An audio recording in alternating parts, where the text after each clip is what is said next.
Boknoy. Nay, salamat sa binigay mong pagkakaibigan na kahit kailan hindi kaya pantayan ng iba.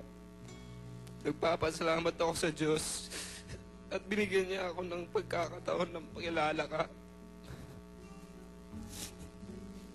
Habang buhay kang mananatili sa puso at isip ko. Thank you, Noy, sa lahat ng iniwan mong magagandang alaala sa aming mga kapatid mo.